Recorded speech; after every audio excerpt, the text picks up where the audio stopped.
Assalamualaikum, salam sejahtera, salam sehat untuk kita semua. Dalam perjalanan spiritual kita, agama bukan hanya tentang ritual, tetapi juga tentang pemahaman yang mendalam. Beragama dengan akal yang sehat akan membuka cakrawala wawasan kita, membantu kita membedakan antara yang benar dan yang salah, serta membawa kita pada kedamaian batin yang sejati. Namun, apakah kita sudah cukup berakal dalam menjalankan agama? Apakah kita hanya mengikuti tanpa bertanya? Ataukah kita benar-benar memahami inti dari setiap ajaran yang kita anut? Semuanya tentu tergantung pada diri kita. Akan kita apakan pengetahuan kita? Akan dibawa kemana semua itu? Yuk simak video ini sampai selesai dan jangan lupa like dan subscribe guys. Pada saat ini kita hidup di era yang penuh dengan tantangan dan perubahan. Namun satu hal yang tidak pernah berubah adalah kenyataan bahwa manusia adalah makhluk yang sempurna karena dianugerahi dengan akal. Akal adalah karunia dari Sang Pencipta yang memungkinkan kita untuk berpikir, memahami, dan menilai dunia di sekitar kita.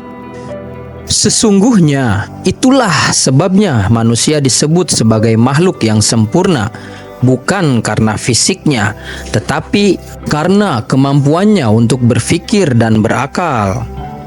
Selama berabad-abad, pemikiran rasionalisme, empirisme, idealisme, positivisme, dan lain-lain telah memberikan kerangka berpikir yang lebih matang, tetapi tidak pernah lepas dari pertanyaan dasar. Apa itu Tuhan? Apa itu manusia? Dan bagaimana kita memahami alam semesta ini? Oleh karena itu, ketika pemikiran filsafat bertemu dengan agama, keduanya saling melengkapi dalam pencarian makna kehidupan dan eksistensi kita sebagai manusia.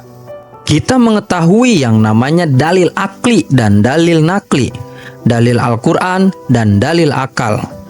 Beragama itu harus berakal, agar beragama kita bukan beragama asal-asalan atau ikut-ikutan.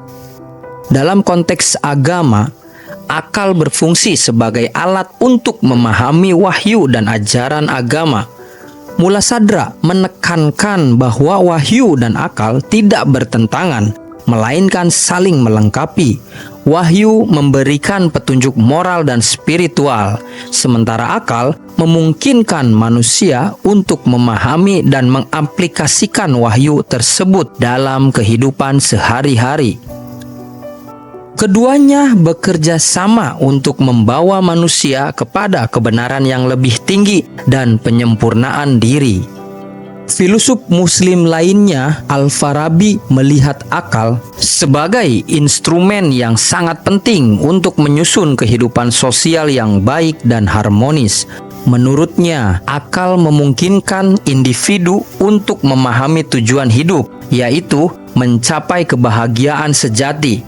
Dalam konteks ini, berakal berarti memiliki kemampuan untuk menilai, memahami, dan bertindak sesuai dengan nilai-nilai moral yang benar.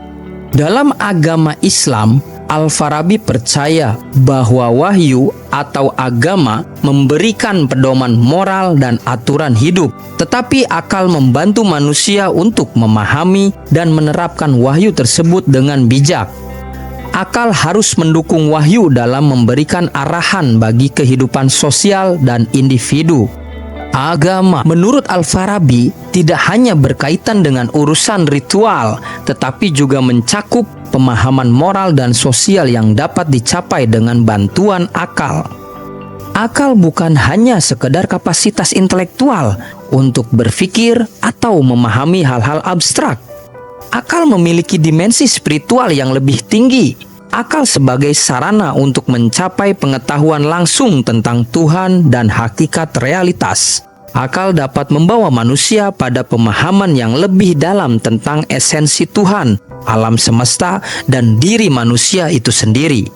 Kekuatan yang memungkinkan jiwa manusia untuk memperoleh pengetahuan intuitif dan metafisik yang lebih tinggi daripada pengetahuan empiris atau rasional biasa. Sejauh ini, adakah manusia yang menyalahgunakan akal?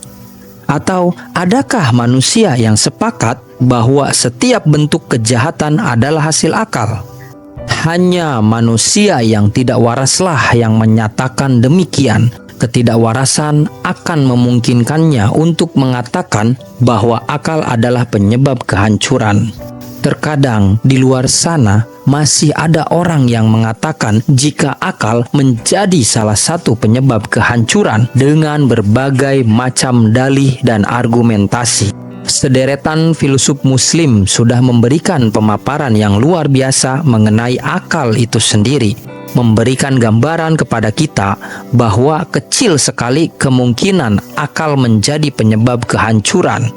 Itu semua tergantung pada diri kita, dan kemudian itu adalah hasutan nafsu dalam diri kita, dalam hati kita. Nafsulah yang akan membawa kehancuran bagi manusia. Itu sudah jelas, bukan? Demikian uraian sederhana pada video kali ini. Semoga bermanfaat.